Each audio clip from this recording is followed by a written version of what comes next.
we'll start talking about an important notion about modules, the notion of tensor products.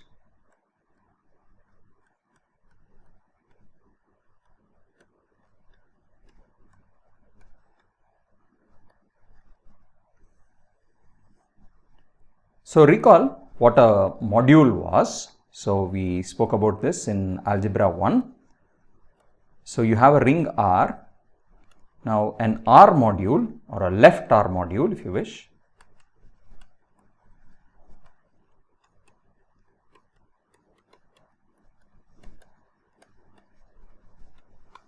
is an abelian group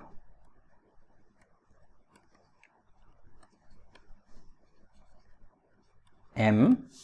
It's called the operation as plus, together with the notion of scalar multiplication. So together with a map, so this is a scalar multiplication from R cross M to M,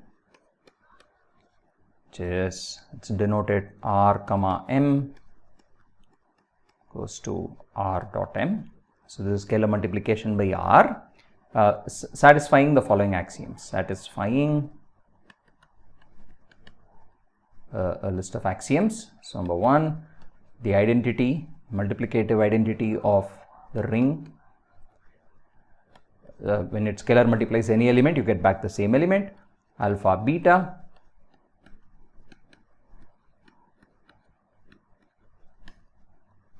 Similarly, alpha plus beta acting on M gives you alpha dot M plus beta dot M. And fourthly, alpha acting on M1 plus M2 gives you. And now this is supposed to hold for all scalars alpha beta from the ring R and for all M, M1, M2 elements of the module M. Okay. So these are the main axioms of scalar multiplication, for example, like in vector spaces and so on. So a module is sort of like a vector space, but over a ring instead of over a field. Okay. Now the key examples that we'll initially consider at least are modules over the ring of integers, Z modules, and recall again that these are the same as just abelian groups. Okay, so a Z module structure, it doesn't add anything extra. It's just the abelian group structure on M itself. That's all you get. So what is the action? So if I give you N in Z and I give you an element M in M, we will call it X in M, then how does one define N multiplying X, the scalar multiplication? Well, the answer is it's just X plus X N times. So you just add X with itself N times. So this is N times. Of course, you can only do this if N is a positive integer. And if N is negative, you just declare it to be minus of X plus X plus X. Well, N is a negative number here, so I should take modulus of N times. Okay, or I say it is 0 if N equals 0. So these are the three, think of it as three cases. Okay, so that's the definition of scalar multiplication by the integers, recall. And this is, so Z modules are the same as just abelian groups themselves. Now the other important notion is that of R module homomorphisms. So recall that if I have two R modules, M and N R modules, then a homomorphism is a map phi from M to N such that phi of M1 plus M2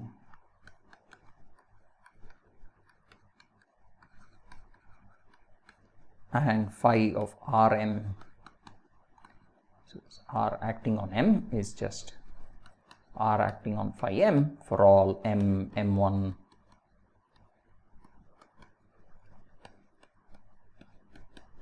Okay, so such a map is called a homomorphism, is called a homomorphism, module homomorphism, or R linear map.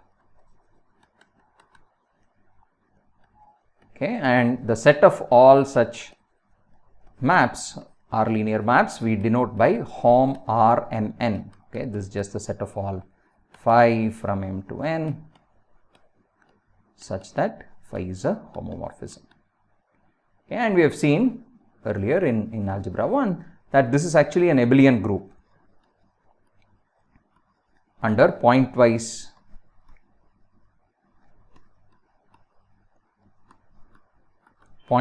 addition. Okay, by which we mean if you add, so I should tell you how to add two homomorphisms, and that's the operation now. You just perform addition point by point. This is the definition. Okay, and it's easy to check that it's an abelian group under this definition. Okay, now let's get down to tensor products. So what is this idea of tensor products? So let's start with some heuristic motivation of what tensor products are supposed to be. And for a start, I'll talk about how to construct tensor products of Z modules, okay, or of abelian groups. So suppose I'm given two abelian groups M and N.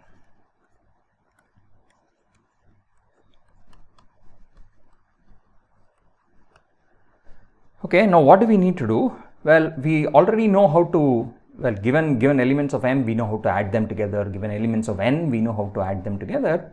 What we want is some notion of multiplication. Okay, so we want to really be able to multiply.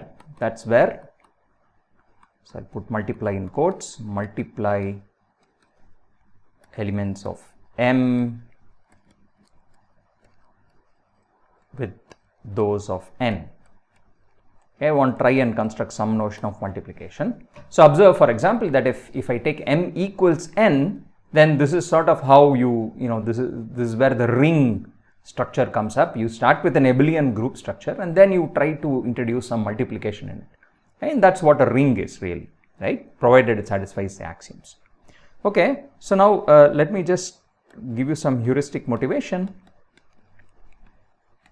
So what is a multiplication? First, we have to try and understand what that means. By multiplication, we mean a map.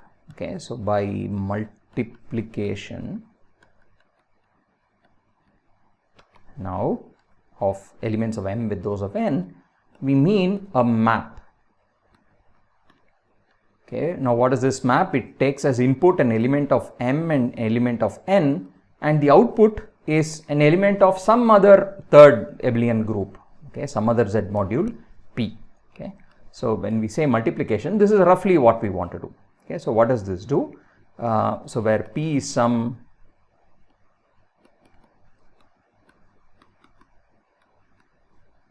Z module, and so what is it that we would want to do? F of M and N is what we want to think of as the product of M and N.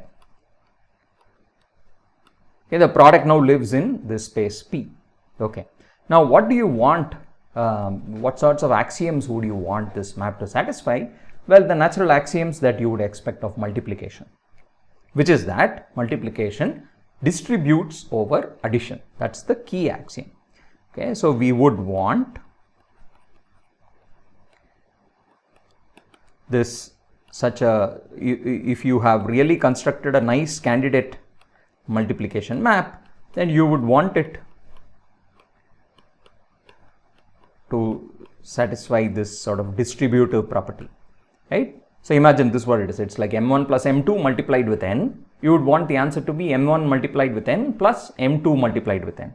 Okay, and you would want the same thing to hold in the other component, M comma N1 plus N2 equals F of M N1 plus F of M N2. Okay, and now this is true for all M's and N's in the appropriate spaces.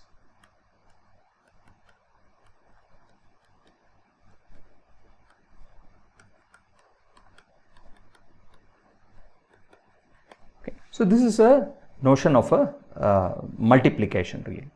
Okay, now let's make this a bit more precise. So any such map, okay, which satisfies these two axioms, Okay, let's give these a name, star. So a map, so here's the definition, a map F between from the cross product M cross N to a module P is said to be bilinear, okay, or in this case everything is a Z module, you say this is Z bilinear if the equations star is true. Okay, and star, remember, is just these two equations here, that f of m1 plus m2 comma n is f m1n plus f m2n, and then a similar property in the other component. Okay, so this is sort of saying linear in the first component, the second equation says it's linear in the second component. So such a map is said to be bilinear. Okay, now observe also that, so little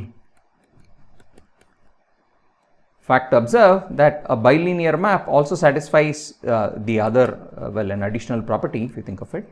F is bilinear also means that f of, well, if I multiply, so let me say a m comma n is the same as a times f of m n. Okay, now what is a here? So recall everything is a Z module. Okay, m is a Z module, n is a Z module, p is a Z module. So I claim that all these three quantities are equal. Okay, for all a in Z, for all m in m, and n in n. Okay, now why is this true? Well, just by the way the Z module action was defined. Okay, so let's recall how this was the action. Okay, when you multiply some element of the module by an integer, then you just have to add it those many times. Okay, so in this case, the integer is a. So for example, let's check one of these guys, maybe the first equality. So I mean, I have to take the various cases. So suppose I let me just check for one case. So if a is positive, then this first quantity f of am is just, I have to write this m many times, comma n. But observe, bilinearity also means that it's completely distributive in the sense that, so I can think of this everything except the last m as one single object, one single box, this as another element of m, and use the distributivity or bilinearity in the first, linearity in the first axiom. So what that means is I get f of all these other m's comma n plus f of the last m comma n. Now I repeat the same process. So this is now got one fewer m. Now I will put, bunch the remaining m's together, keep the last one separate, and then again use the bilinearity axiom. So again the number of m's will decrease by 1, but then here I get 2 times the same thing. I get the same term twice. Okay, and so on. So now you can see how this proceeds by induction. At every step you knock out one of the m's, and so finally it gives you a sum of a such terms. Okay, and this occurs a times, and that by definition is how you define, that is how you define a times fmn. This is now the Z module structure in P. Okay, this is how you define the multiplication by A in the module P. Okay, so that's how we verified the first equality in one case. So similarly you can verify the other cases as well as the second equality. Okay, so this is an important property. So we will eventually generalize this to all rings, modules over commutative rings eventually. But for the case of Z modules, you don't need to think of this as a separate axiom. All you need is just this axiom star. Okay, just this bilinearity in the linearity in each component will automatically imply this additional axiom, this additional property in this case. Okay, good. Now so what we have said so far, to summarize, is that when we say multiplication, what we have in mind really is a bilinear map from m cross n to some module P. Okay, now the point is there are many multiplications you can define, because there are many choices of P, there are many choices of maps, and so on. So you can imagine that there are many ways of defining multiplications. So that's the next point to keep in mind. There are many many multiplications, if you wish. Let's write it like that.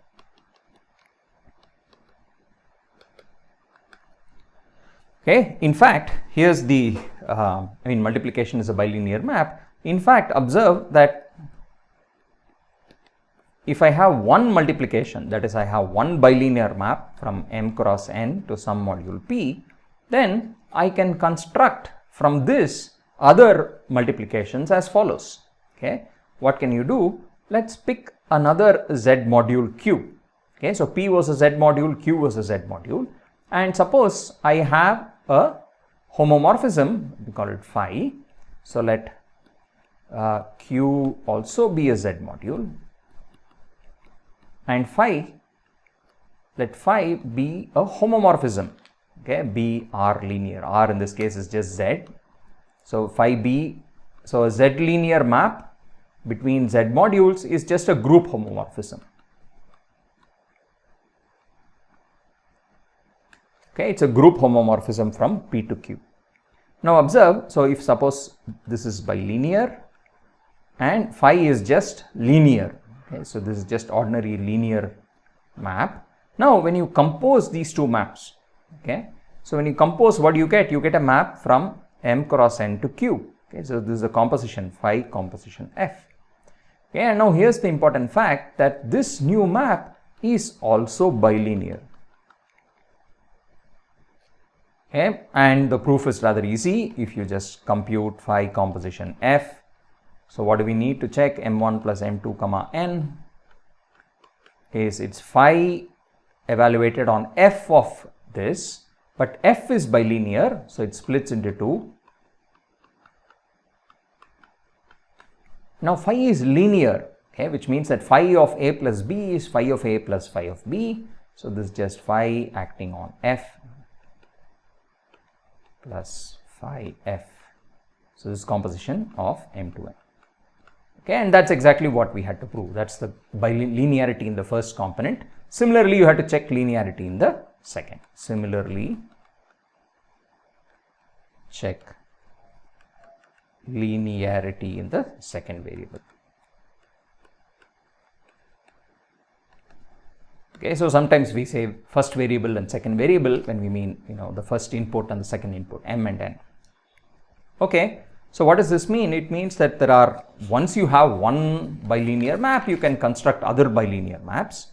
And in some sense, what is the tensor product? It is sort of the most universal bilinear map. Okay, so the tensor product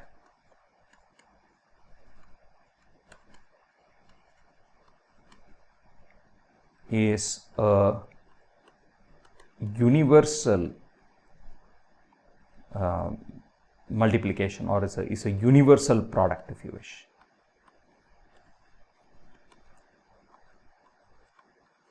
Of M and N.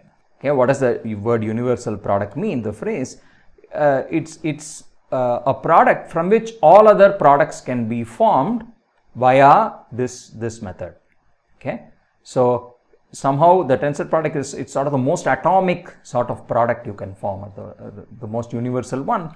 Once you form the tensor product, any other product of M and N you can form by taking the tensor product and sort of composing it with one additional linear map. Okay, so that's what the tensor product is. Somehow it's the most optimal product. Okay, so let me just go ahead and make the formal definition here. Definition: a tensor product, because at the moment we don't know that it exists or is unique. So let me say a tensor product of M and N is the following. It's a pair, let's call it T comma alpha, okay, where what is T? T is a Z module and alpha is a product, meaning alpha is a bilinear map.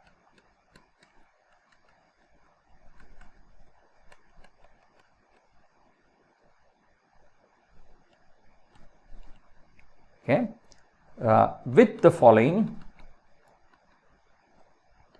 universal property. Okay, and this property is usually called, so let me call this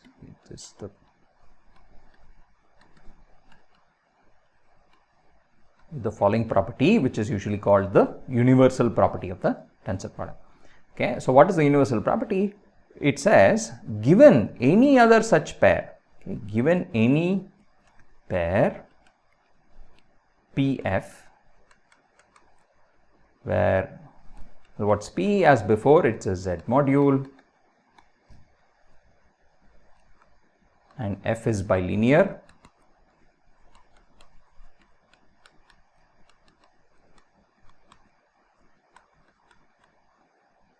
okay, and we usually depict all this by a diagram. So let's draw the diagram. So what are we given?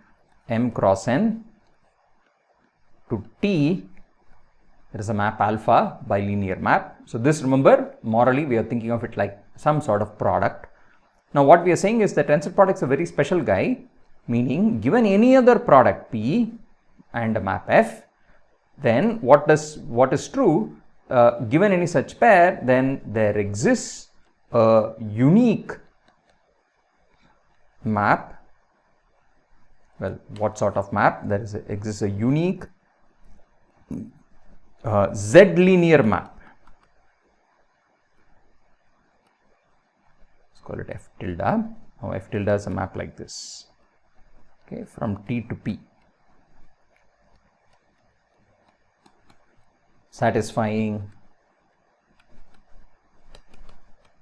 the following property, that this diagram commutes, by which we mean if you follow the arrows in either of the two ways, you get the same answer. F is the same as F tilde composition alpha.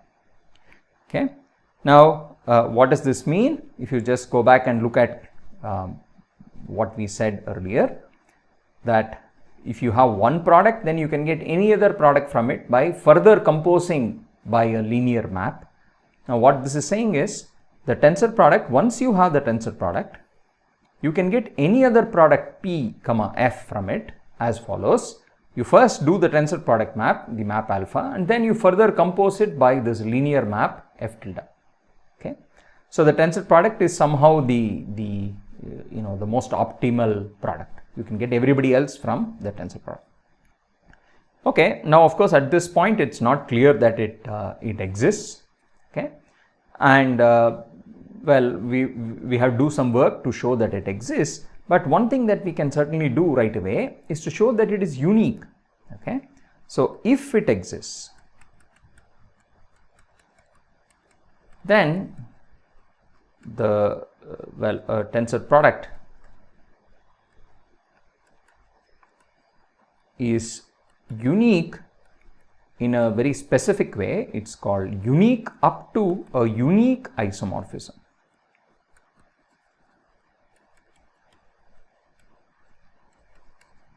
Okay, this is the usual phrase one uses. Now, what does it mean? I.e., if I give you another tensor product, if T prime alpha prime is another tensor product, meaning it satisfies the same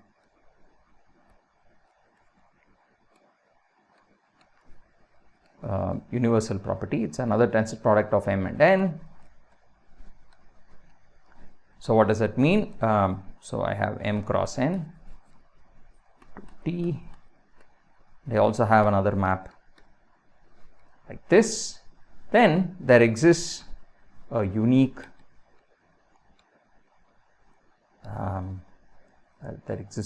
alpha tilde and beta tilde. Well, we can use the defining property of the tensor product. So let's just analyze for a minute what will happen. Because I know that T comma alpha has the universal property, so that's a tensor product. Now T prime and alpha prime, think of it as just some product, some bilinear map. So by the universal property of the tensor product, there's going to be a map like this, okay, which is what we would have called alpha prime tilde. Okay, so there exists a unique map alpha prime tilde from T to T prime, such that the diagram commutes, right, which means alpha prime tilde composition alpha is alpha prime. But by the same token, I can invert the roles of t and t prime. In other words, I can think of t prime alpha prime as it's a tensor product, and t comma alpha is just another product. Okay, it's a bilinear map. Then by the same token, I have a map alpha tilde, because t prime alpha prime is a tensor product. So I can also conclude there exists a unique, this is a z linear map. So similarly, this is a unique map alpha tilde z linear from t prime to t, such that alpha tilde composition alpha prime equals alpha, meaning the diagram commutes in either of the two directions. Okay, but now here's the interesting thing. Now observe what happens if you sort of compose these two maps. Okay, but so let's do the following. Let's look at this composition. Consider the composition of the two maps. So let's call it something beta equals alpha tilde composition alpha tilde prime. Okay, now what is this? This is a map from t back to t, right? It goes first to t dash and comes back to t. Okay. Now we have the following diagram. So we can actually draw a different diagram. I have m cross n t, I have alpha. Now again I put t in both places. Now observe that on the one hand, so now I have this map beta here.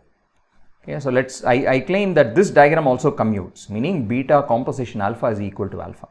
So let's calculate. So what is beta composition alpha? Okay. Now let's go back. Beta is alpha tilde composition alpha prime tilde. So it's alpha tilde alpha prime tilde, and then I have to compose it with alpha. Now let's go up again. What is alpha prime tilde composition alpha? Well, that's alpha prime. So this is alpha prime tilde composition alpha is just alpha prime by its defining property. Now let's go up again. What else do I know? Alpha tilde composition alpha prime is alpha. Alpha tilde alpha prime is alpha. Okay, so what we conclude is that because sort of the diagrams commuted in both directions, in fact this diagram commutes. Okay, so what it means is the beta composition alpha is the same as alpha, but observe that there is actually another obvious map which makes this diagram commute. Okay, what is this map? Well, that's just the identity map on T. Okay, also observe that the identity composition alpha is also alpha. Okay, so I have two different maps, both of which make this diagram commute. Okay, I mean I have two maps, but remember what the tensor product was supposed to satisfy.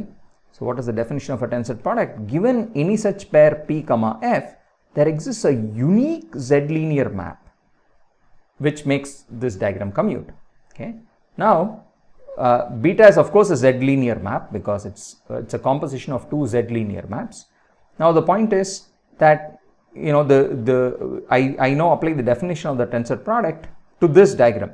Okay, in other words, I think of this as my tensor product, and now think of t comma alpha as just being some product. Okay, some bilinear map is given. Then by the universal property of the tensor product, I know there must be a unique map from t to t which makes this diagram commute. But I know there are two maps, so those two maps must be equal. Okay, so by the definition, if you wish, by the definition of t alpha, in other words, by the universal property, the uniqueness tells me that these two maps must be equal to each other. What does that mean? Well, it just says that alpha tilde and alpha prime tilde are inverses of each other. Okay, I mean I should also do a similar thing in the other direction, which is with so I should probably have said consider also the other guy gamma, which is the thing in the other direction.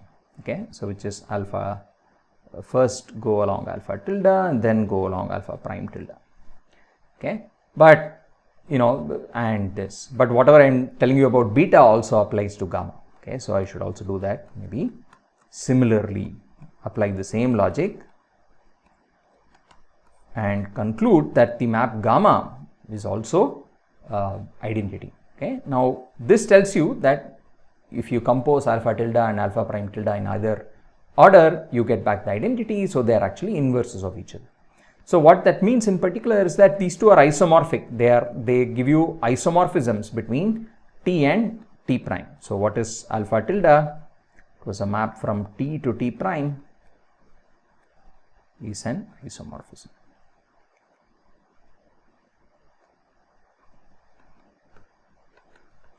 Okay, so that's what it means by saying, you know, it's unique up to unique isomorphism. We know that there is always a map, right? If I have another tensor product, I know that there is certainly a map from one to the other. Now, what I know is that, alpha tilde is a map in the other direction, T prime to T, it's from T prime to T. Okay, so I know that there is a map in one direction. Either direction, but what I also know now, if both of them are tensor products, then that map must actually be an isomorphism. Okay, so this is the key thing about tensor product. The definition itself, if it exists, then it's, you know, there is an isomorphism between them, and that isomorphism is unique. Now let me just make a quick aside on categories and so on, since you have sort of learned a little bit about categories and functors. Another way of putting all this is to say, let us take the category C, okay, whose objects, well, the objects are now slightly more complicated. So what are the objects? The objects are pairs P comma F, okay, where this is the is Z bilinear. Okay, you take all P's and P is a Z module. So take all Z modules P with bilinear maps from N cross N to P. That's your objects in your category. And what are the morphisms or arrows in this category? Well, the arrows are maps between the P's. Okay, so given a P and a P prime, so if I give you another object P prime F prime, what is an arrow from Pf to P prime F prime? So I should say an arrow from this pair to this is a Z linear map. Well, what should it be? There's only one obvious thing one can do. So given M cross N to P and given M cross N to P prime, what can I do? Well, I can define an arrow to be a map from P to P prime, which makes this diagram commute. Okay, so let's call this something. What's an arrow? It's a map, maybe G.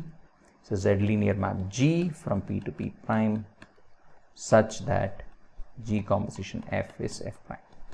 Okay, you sort of define it in a way that's reminiscent of how the tensor product was defined. So you can define a category in this way, pairs PF with arrows being maps between the P and the P dash, which makes this diagram commute. Once you set things up in this way, then observe that the tensor product is just an initial object in this category. Okay, so then the tensor product or a tensor product T alpha then becomes what we had called is an initial object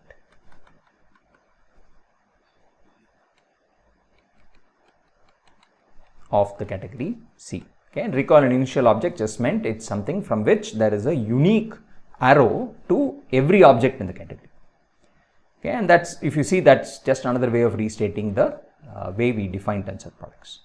Okay.